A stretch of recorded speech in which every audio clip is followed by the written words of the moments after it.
Hello guys, welcome back to another video. In this video, I'm going to be showing off the new feature they're going to be adding to the game, PTFS. But right now, it's not out. Right now, I'm in the test server, as you can see. So right now, I'm just going to be going ahead, explaining all the features.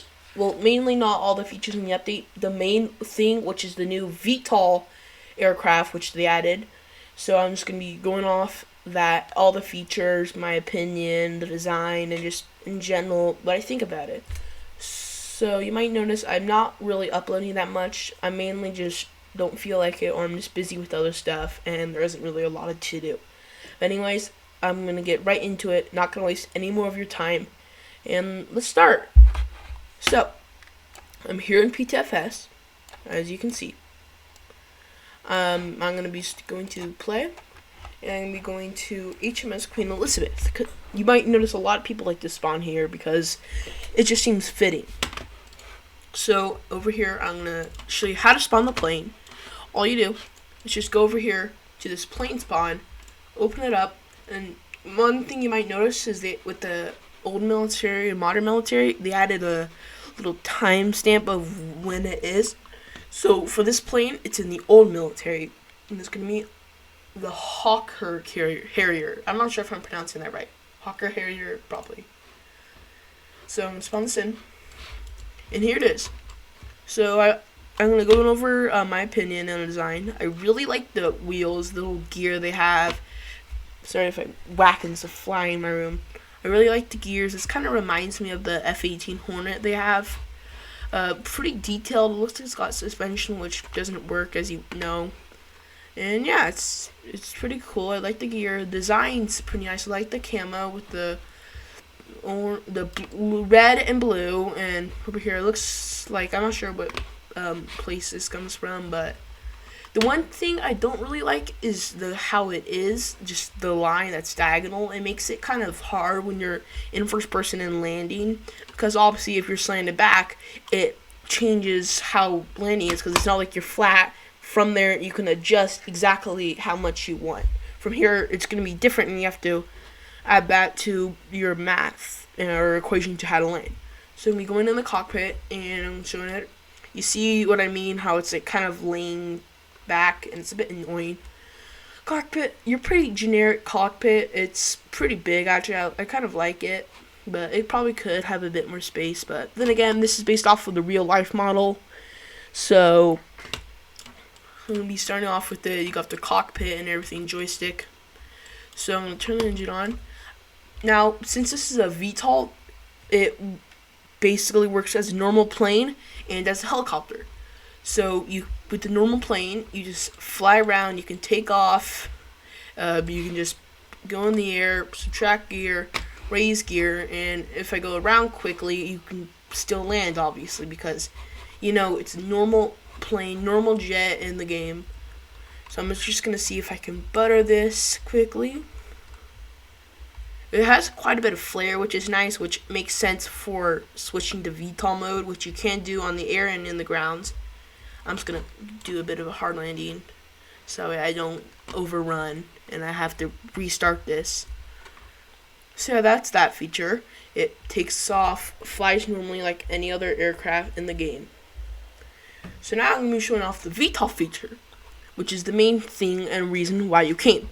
So there's two ways to access the V-TOL feature. There's the ground and the air, which no surprise there.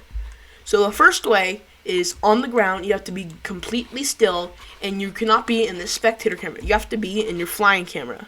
From here, once you're in this camera and you're at 0 speed, you just hit X, and you'll notice up here it'll switch to V-TOL. I'm X taxiing to V-TOL. So once you're in V-TOL, if you're moving and you try V-TOL, you might notice. Let me switch to V-TOL. If you hit X, nothing happens. So you have to be complete stop, then X. So now they're in V-TOL mode. The way it works is once you're at 50%, 50% is your neutral / hover. Below 50, if you go below 50%, you'll start going down. If you go above 50%, you'll move up. So now that I'm at 50%, let's do it fly. I'm going to go above 50% and I start taking off. It's a bit weird controls. I think you can use the advanced controls and it works a bit.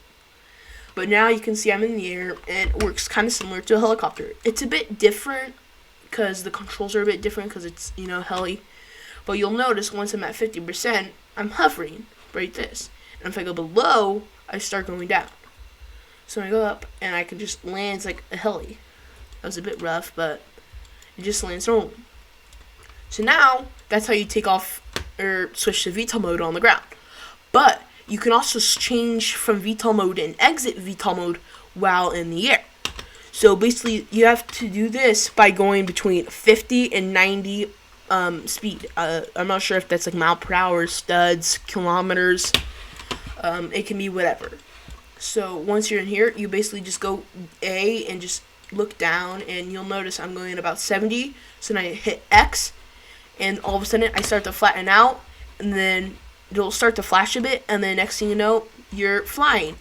You've got your normal controls for flying, and yeah, your VTOL will disappear, you'll start speeding up.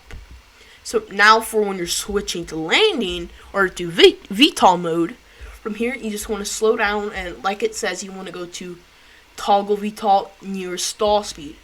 So like I said before, you want to go between 50 and 90. So I'm just going to move over to the carrier a bit. I'm going to go a bit lower to the ground. While I'm doing this, there's a couple of things I want to link. There's Sam's channel, which is the one, he's the guy who created this. And then there's another video, which actually shows a real life version of this. It's pretty cool. So now that I'm here above it, I'm going to hit X since I was between 50 and 90. It'll start to flash. You can still control it a bit. And then it'll automatically set you to 50, I believe. And then you turn into a heli, basically. From here, you can just go down and you can land. Now, one thing that might happen when you're landing like this, you might start to like randomly fall a bit. Yeah, right there. You're seeing it a bit.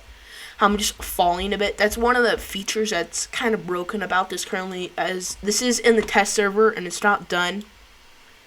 So I'm just gonna quickly land.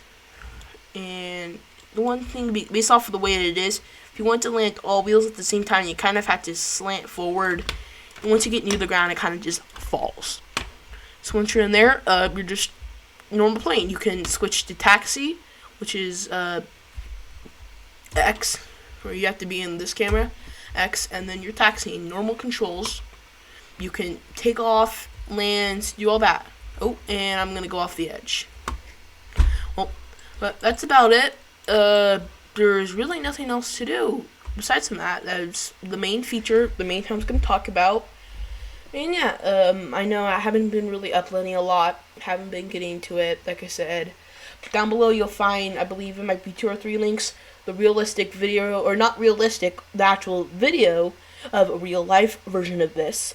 I'll show you Sam's channel, who's the guy who coded this. He actually created this. And I'll also send the video of it. So I'll send his channel and the video. The video explains how he did it. Well, not really how he did it, but some of the features and whatnot. So that's about it. Thank you for watching. Remember to like and subscribe. And I'll see you guys in the next video. See ya.